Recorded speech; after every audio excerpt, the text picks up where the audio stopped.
This is our last panel of the summit, which is focusing on ways in which we are taking action in various states around the country that we might frame in terms of the right to food. Again, some of us, I know Tamber will speak to this in particular, that we're really using the language and we're really digging into food as a human right. And in other ways, it is something that is exemplified in the way that we do the work. And I'm very excited to hear about all of this and share it with you. This part of the summit is kind of moving into the solutions exchange, so maybe think about this panel in that way as well.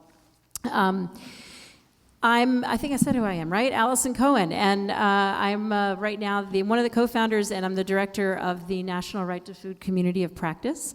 And it's been my pleasure to steward this work for the last couple of years.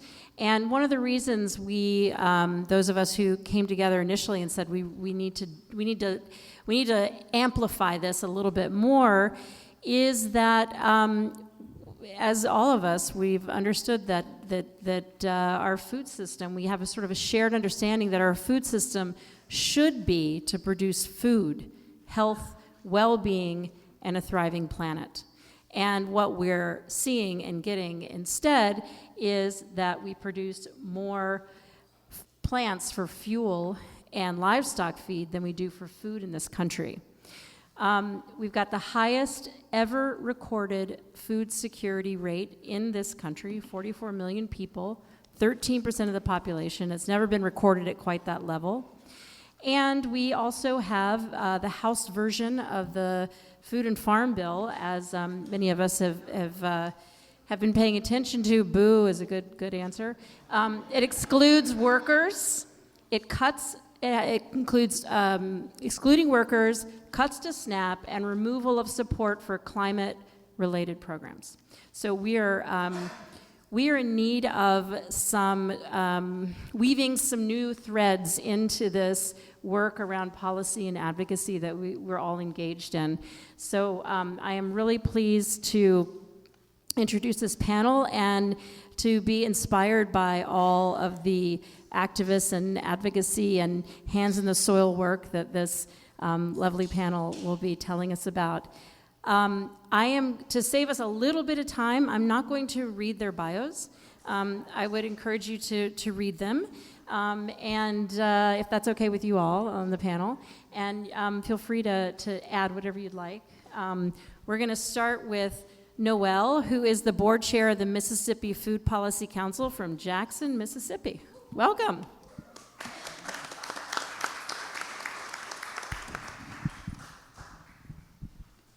I'm going to run through my presentation to keep it to 7 to 8 minutes.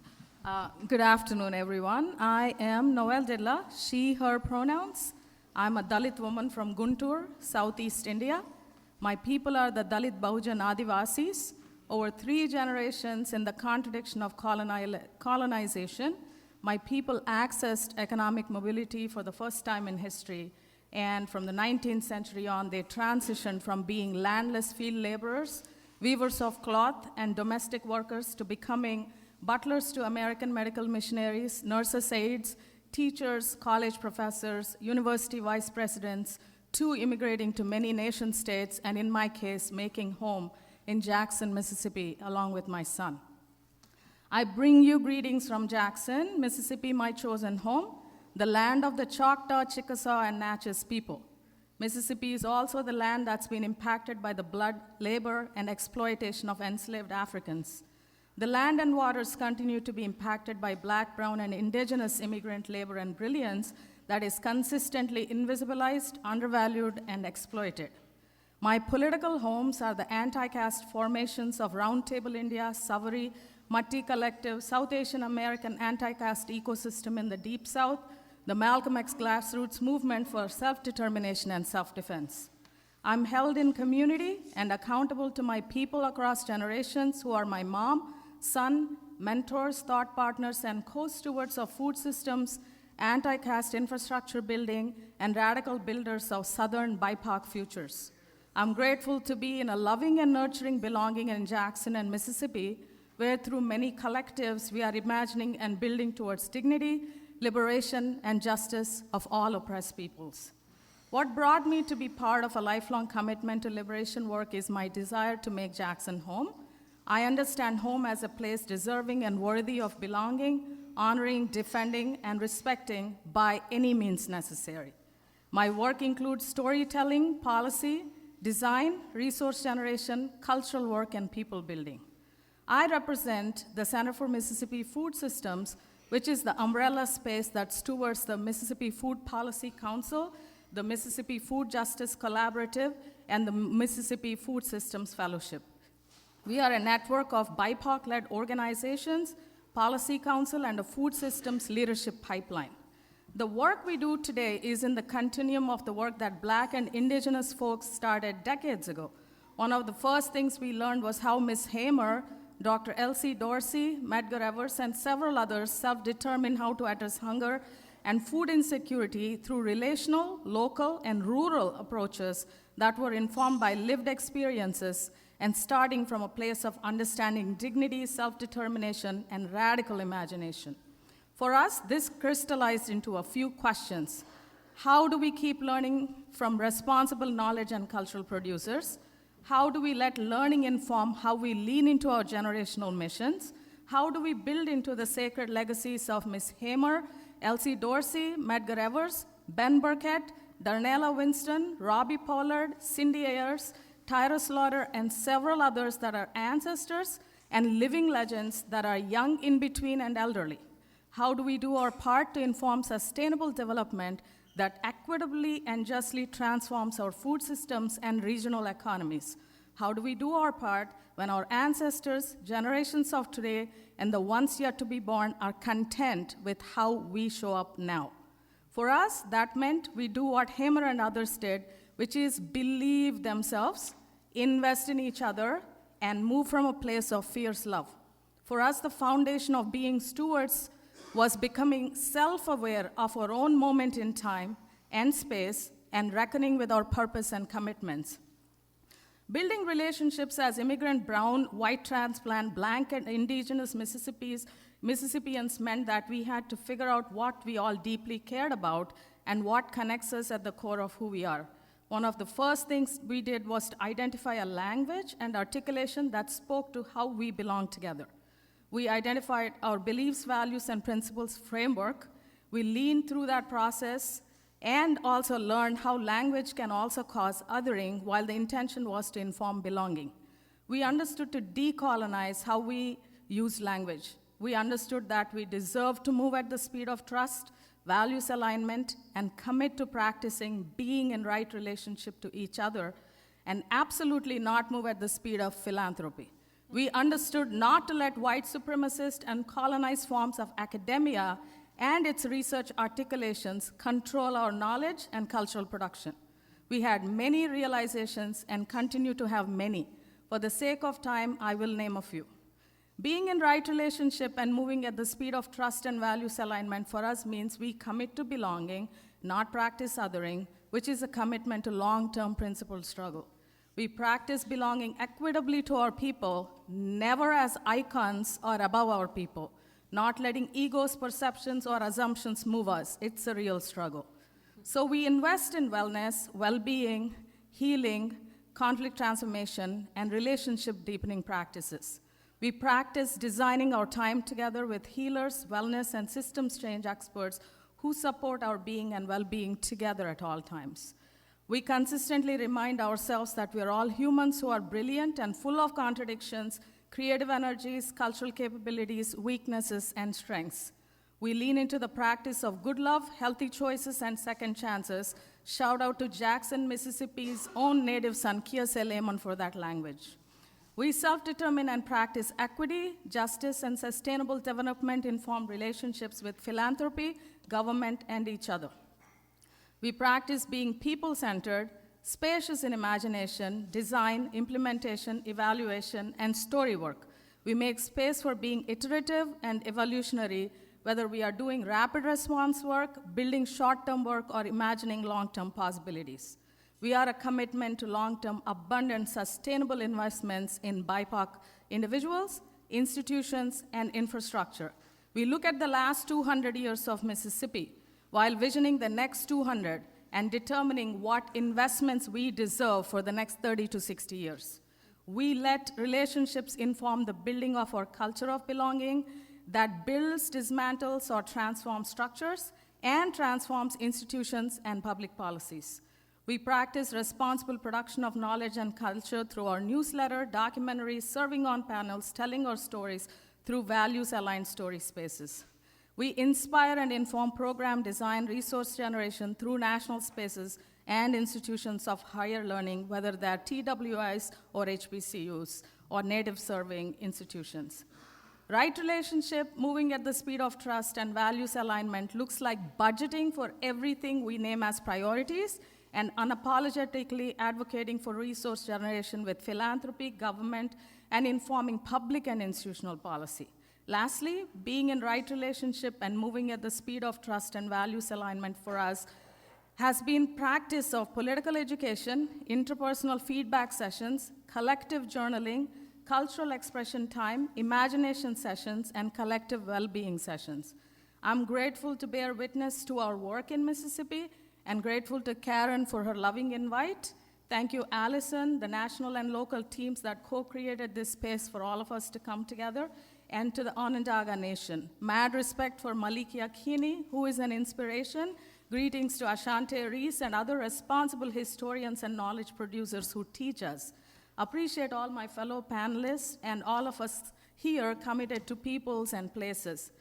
Much gratitude to my co-stewards, Liz, Asia, and Alex, to our Policy Council, Collaborative Fellows, and our Mississippi people, partners at large, who trust and continue to invest in us. I look forward to questions and curiosities, whether it's now or over the breaks or during our time together over the next day and a half. Let's continue to free the lands, rightfully steward water bodies, climate, other living beings, and environment. Let's continue to free the people, liberate resources, and build power by any means necessary.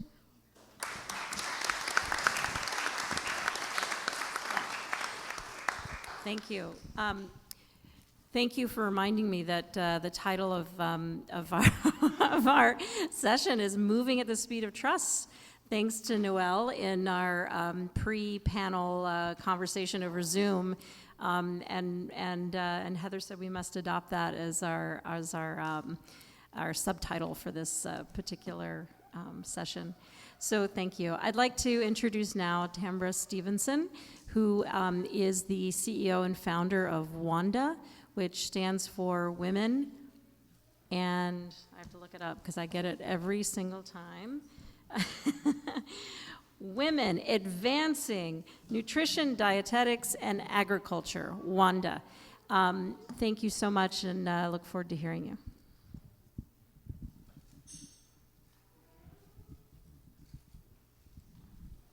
So, in honor of my ancestors, I will take up space because as Black women in this country, we have historically, contemporarily been marginalized. With that, I'm Tambra Stevenson, founder and CEO of WANDA, Women Advancing Nutrition, Dietetics, and Agriculture. I hail from the great state of Oklahoma, but my roots go back to the Fulanis in northern Nigeria. And so I represent both sides of the Atlantic in our work. WANDA focuses on building a pipeline, a platform for Black women and girls to be the food heroes that our communities desperately need, from farm to health, through education, advocacy, innovation, but also celebrating the milestones that we achieve as food heroes in our communities. With that, we stand on the shoulders of those who've come and made a way for us, from Dr. Jessica Harris to Karen Washington, who coined the term food apartheid, to those who are not only Henrietta, my ancestor, who was still enslaved in Corsicana, Texas, well past 1900 and died in Oklahoma, where we've been ever since, but also Fannie Lou Hamer of Sunflower, Mississippi, and also Harriet Tubman, who many may not know. She learned cooking from her mom as a way of livelihood to help forge her way and others to the promised land, to freedom. And so it's because of them that our work exists.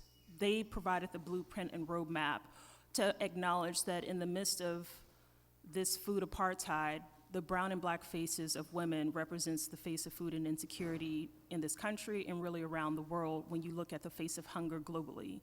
And so we have a need to silo smash, and that is why we are WANDA. We simply do not focus on just agriculture or nutrition because you need nutritious rich crops as much as nutritious meals.